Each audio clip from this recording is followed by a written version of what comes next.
बुधवार 21 तारीख प्रातः मुरली। बाप दादा मधुबन। ओम शांति। तुम बच्चों की अविनाशी ज्ञान रत्नों से झोली भरनी है। यह एक एक ज्ञान रत्न लाखों रुपयों का है। गुप्त दान का इतना अधिक महत्व क्यों है? क्योंकि बाप तुम्हें जो ज्ञान रत्नों का दान देते हैं, इसको दुनिया नहीं जानती है। फिर तुम बच्चे भी इन ज्ञान रत्नों का दान करने से विश्व की राजाई ले लेते हो। यह भी गुप्त है। न कोई लड़ाई, न कोई बारूद, कोई खर्चा। गुप्त रीत से बाप ने तुम्हें राजाई दान में दी। इसलिए गुप्त दान का बहुत महत्व है। डबल ओम शांति। एक शिव बाबा कहते हैं, एक ब्रह्मा दादा कहते हैं। दोनों का स्वधर्म है शांत। दोनों ही शांति धाम में रहने वाले हैं। तुम बच्चे भी शांति धाम में रहने वाले हो। निराकार देश में रहने वाले आए हो साकारी देश में पाठ बजाने। क्योंकि यह ड्रामा है ना। बच्चों को ड्रामा के आदि मध्य अंत का ज्ञान बुद्धि में भरा हुआ है। ऊपर से लेकर नीचे तक ऊंच से ऊंच भगवान, उनके साथ बच्चे। इन बातों को अच्छी रीत समझो। तुम्हारी सिवाय यह ज्ञान कोई में है नहीं। तुम पढ़ते हो खुदाई स्कूल में। भगवानो वाच्य भगवान तो एक ही है। कोई 10-20 भगवान नहीं है। जो भी सब धर्म वाले हैं, उनकी जो भी आत्माएं हैं, सबका एक ही बाप है। फिर बाप सृष्टि रचते हैं तो कहा जाता है प्रजापिता ब्रह्मा। शिव को प्रजापिता नहीं कहेंगे। प्रजा तो जन्म मरण में आती है। आत्मा संस्कार के आधार से जन्म मरण में आती है। फिर चाहिए प्रजा पिता ब्रह्मा। गाया हुआ है परम पिता परमात्मा प्रजापिता ब्रह्मा द्वारा रचना रचते हैं। उनको बुलाया ही जाता है पतित पावन आओ। जब दुनिया पतित बनती है, उनका अंत होता है, तब ही बाप आते हैं पतित से पावन बनाने। अब तुम जान गए हो बाप आते भी एक बार है और कब आते ही नहीं। अभी तुमको सारी नॉलेज मिली है। तुम ड्रामा के एक्टर्स हो ना। ड्रामा के एक्टर्स को सबकी एक्ट का जरूर पता होना चाहिए कि क्या क्या पार्ट है। वह होता है छोटा हद का पार्ट। उनका तो सबको पता पड़ जाता है। तुम भी देख कर आते हो। चाहे तो लिख भी सकते हो, याद कर सकते हो। छोटा सा होता है। यह तो बहुत बड़ा बेहद का ड्रामा है जिसको तुम सत्युग से लेकर कलयुग अंत तक जानते हो। अभी बच्चे जानते हो, हमको बेहद के बाप से बेहद का वर्षा मिलता है। फिर हद के बाप से हद का वर्षा, हद की प्रॉपर्टी मिलती है। बाबा ने समझाया था, राजाएं जो बनते हैं वह अगले जन्म में दान पुण्य आदि करने से एक जन्म के लिए राजा बनते हैं। ऐसे नहीं कि वह दूसरे जन्म में भी बनेंगे। तुम जो सत्युग में राजाएं महाराजाएं थे, ऐसे मत समझो कि तुम्हारी राजाई कोई गुम हो जाती है। फिर जब भक्ति मार्ग होता है तब भी वो जास्ती दान पुण्य करते हैं, तो वह भी राजाई में जाते हैं, परंतु वह फिर हो जाती है विकारी राजाएं। तुम ही जो पूज थे सो फिर पुजारी बने हो। वो होता है अल्प काल का सुख। दुख तो सिर्फ अभी होता है। अभी तुम तमो प्रधान में भी तुमको सुख है। कोई राजाई झगड़े की बात नहीं। ये तो बाद में होता है, जब लाखों के अंदाज में हो जाते हैं, तब लड़ाई आदि शुरू हो जाती है। तुम बच्चों को तो सत्य त्रेता द्वापर में भी सुख है। जब तमो प्रधान शुरू होता है तब थोड़ा दुख होता है। अब तो है ही तमो प्रधान। बाप समझाते हैं यह है ही तमो प्रधान दुनिया। तुम जानते हो यह बेहद का ड्रामा है, इनसे कोई भी छूट नहीं सकता। मनुष्य जब दुख में तंग हो जाते हैं तब कहते हैं भगवान ने ऐसा खेल क्यों रचा है।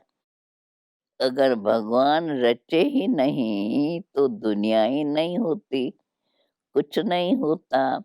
रचता और रचना तो है ना, उनकी डिटेल भी है। सत्युग से कलयुग अंत तक बाकी थोड़े रोज है। तुम भी प्रैक्टिकल में देखेंगे, पहले से ही तो नहीं दिखाएंगे। 5,000 वर्ष का बाकी थोड़ा चक्कर है, वह अब थोड़े ही दिखा देंगे। जब होगा तब उनको भी साक्षी हो देखेंगे। जो होना होता है वो कल पहले माफिक होगा। ये तो देखते ही हो, तैयारियां हो रही है, विनाश तो होगा जरूर। सबकी तैयारी हो रही है। ड्रामा में पहले से ही नोंद है, विनाश जरूर होगा। अब तुम बच्चों को बाप समझाते हैं, तुम्हारी आत्मा जो सतो प्रधान बनी है उनको भी यहाँ सतो प्रधान बनाना है। यह तुम अभी समझते हो। बाप गुप्त आते हैं, गुप्त ही तुमको ज्ञान दे रहे हैं। दुनिया में कोई नहीं जानते, गुप्त रीति तुम विश्व का राज लेते हो। कोई भी आवाज नहीं, बिल्कुल ही गुप्त दान कहा जाता है ना। बाप आकर बच्चों को अविनाशी ज्ञान रत्नों का गुप्त दान देते हैं। बाप भी कितना गुप्त है ना। बाप आकर बच्चों को अविनाशी रत्नों का गुप्त दान देते। बाप भी कितना गुप्त है, कोई नहीं जानते हैं। ये सब कहाँ जाते हैं?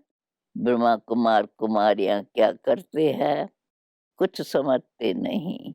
तुम बच्चे जानते हो बाबा कितना गुप्त है। तुम बच्चों को गुप्त विश्व का मालिक बनाते हैं। न कोई लड़ाई, न कोई बारूद, न कोई खर्च। यहाँ तो एक छोटा गांव लेने में ही कितने झगड़े, मारा-मारी चल पड़ती है। तो बाप आकर गुप्त दान देते हैं। अविनाशी ज्ञान रत्नों से तुम्हारी झोली भरते हैं। कहते हैं भर दो झोली शिव भोला भंडारी। तुम जानते हो शिव बाबा हमारे अविनाशी ज्ञान रत्नों से झोली भर रहे हैं। तो एक एक रतन लाखों रुपयों का है।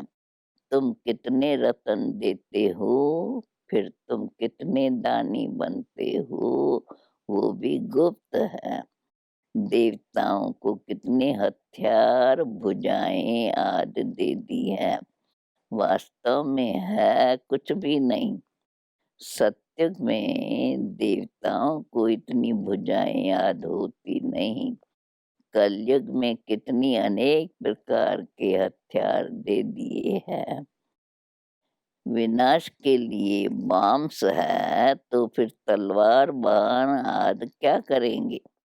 तुम कहते हो ज्ञान खंड है, ज्ञान तलवार तो उन्होंने हथियार समझ लिए हैं। है कुछ भी नहीं। तुमको तो गुप्त दान मिलता है, तुम फिर सबको गुप्त दान देते हो।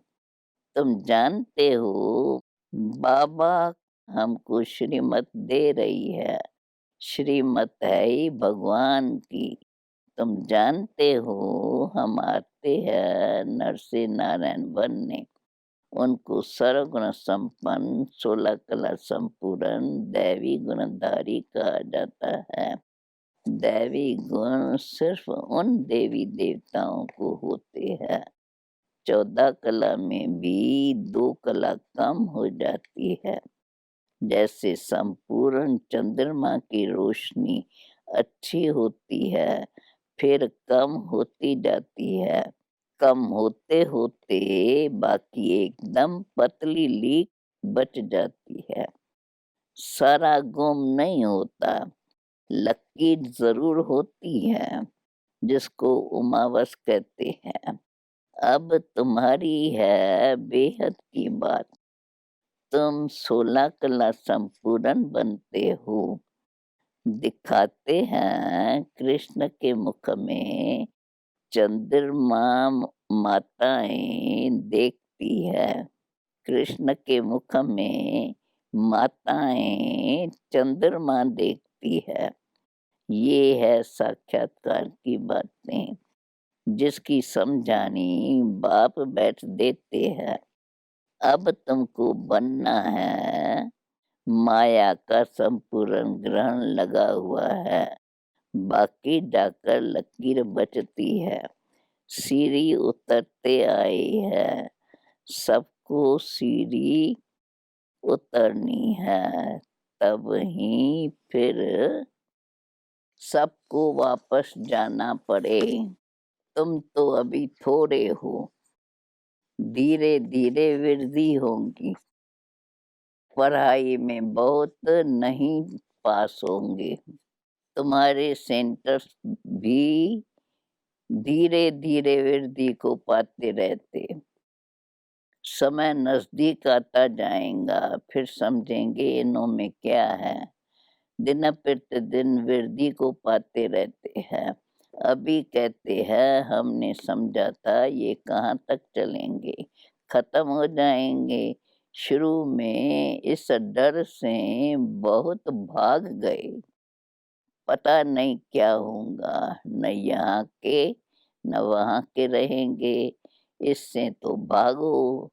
भाग गए, फिर उनमें से आते रहते हैं। बाप कितना सहज रीति से बैठ समझाते हैं। इन अबलाओं अहल्याओं को कोई तकलीफ नहीं है।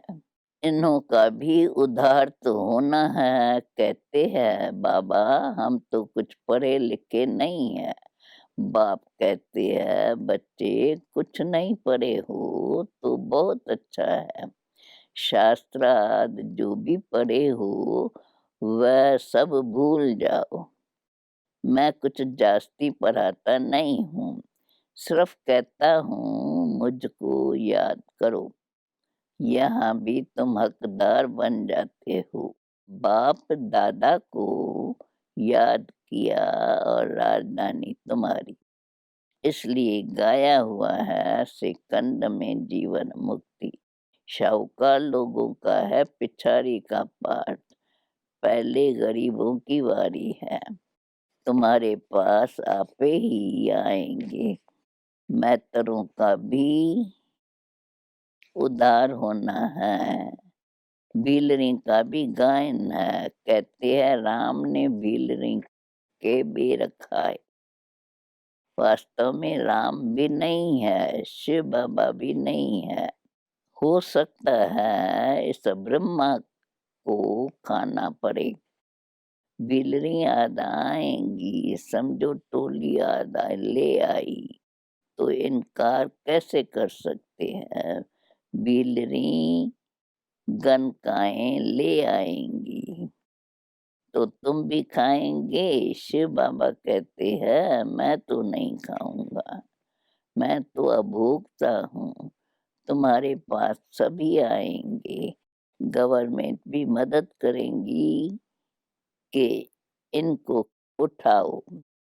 तुमको भी ऑटोमेटिकली प्रेरणा होगी बाबा गरीब नवाज है तो हम भी गरीबों को समझाएं। बिलरियों से भी निकलेंगे। इतना बड़ा झाड़ है उनमें एक भी देवी देवता धर्म का नहीं रहा और सब धर्मों में कन्वर्ट हो गए। अब बाप कहते हैं जो भक्ति करने वाले हैं उनको समझाओ। तुम देख रहे हो सैपलिंग कैसे लगता है, ब्राह्मण कैसे बनते हैं। जो सूर्यवंशी चंद्रवंशी देवता बनते होंगे वही आते जाएंगे। एक बार भी सुना तो स्वर्ग में जरूर आएंगे। बाबा ने काशी कलवट का भी मिसाल सुनाया है।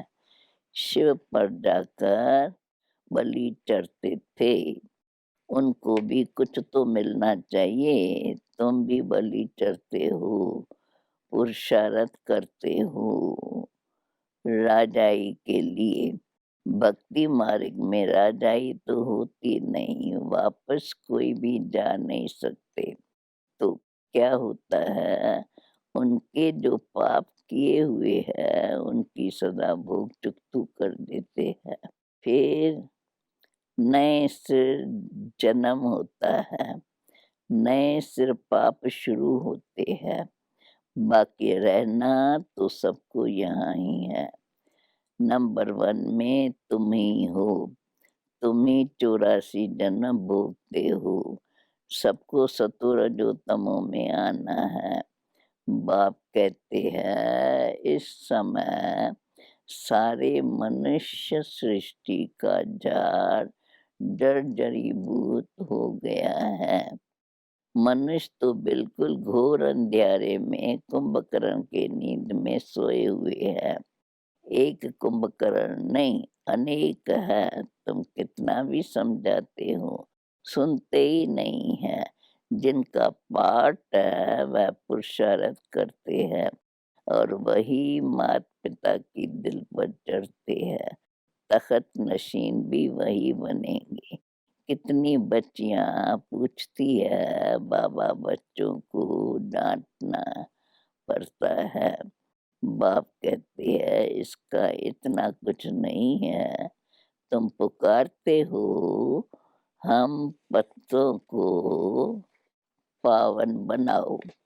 बाप भी कहते हैं काम महाशत्रु है। ऐसे नहीं कहा जाता क्रोध शत्रु है। माताओं में इतना नहीं होता है, पुरुष बहुत लड़ाई करते हैं। अब बाप ने तो माताओं को आगे किया है, वंदे मातरम। नहीं तो माताओं को कहते हैं तुम्हारा पति गुरु ईश्वर है, उनकी मत पर चलना है। हथियाला बांधा फिर फट से पतित बने, यह ईश्वर मिला उनको। अभी राम राज स्थापन होता है, बाकी सब मरते जाएंगे। बाबा ने समझाया है, विनाश काले विपरीत बुद्धि। तुम्हारी परमपिता परमात्मा से प्रीत बुद्धि है।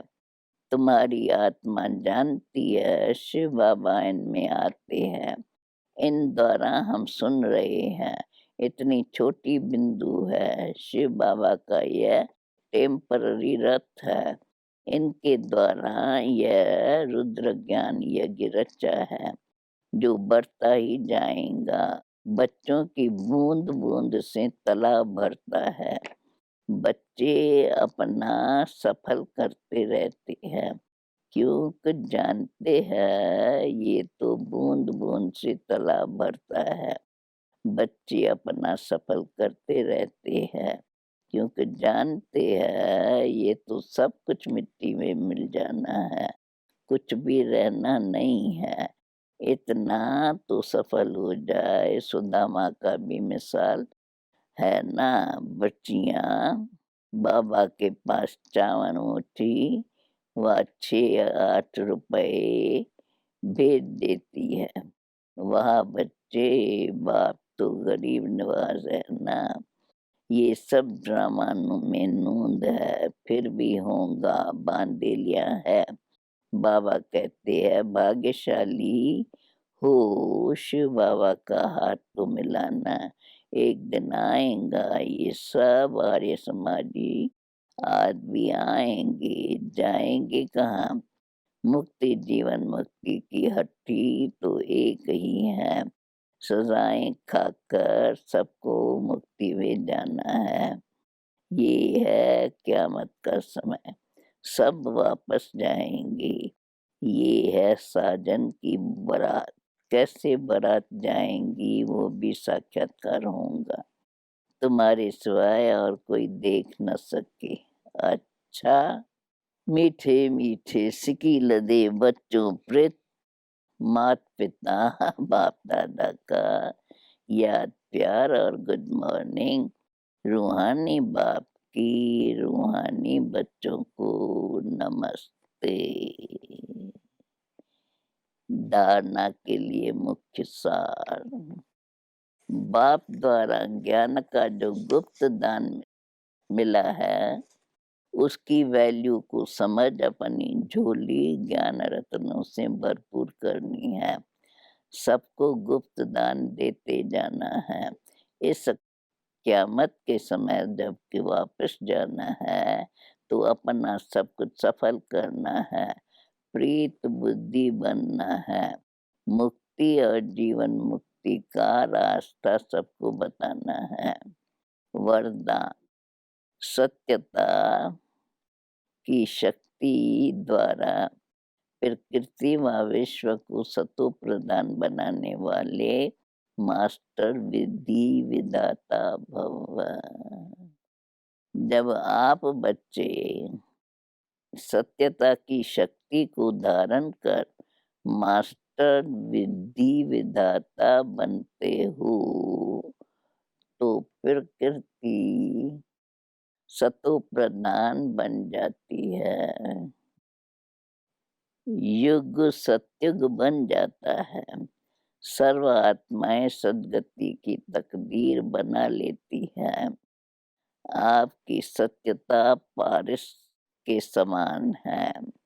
जैसे पारस लोहे को पारस बना देता है, ऐसे सत्यता की शक्ति आत्मा को, प्रकृति को, समय को, सर्व सामग्री को, सर्व संबंध को, संस्कारों को, आहार विहार को सतो प्रधान बना देते हैं। स्लोगन है, योगी आत्माएं वो है जिन्हें प्रकृति की हलचल भी आकर्षण न करे।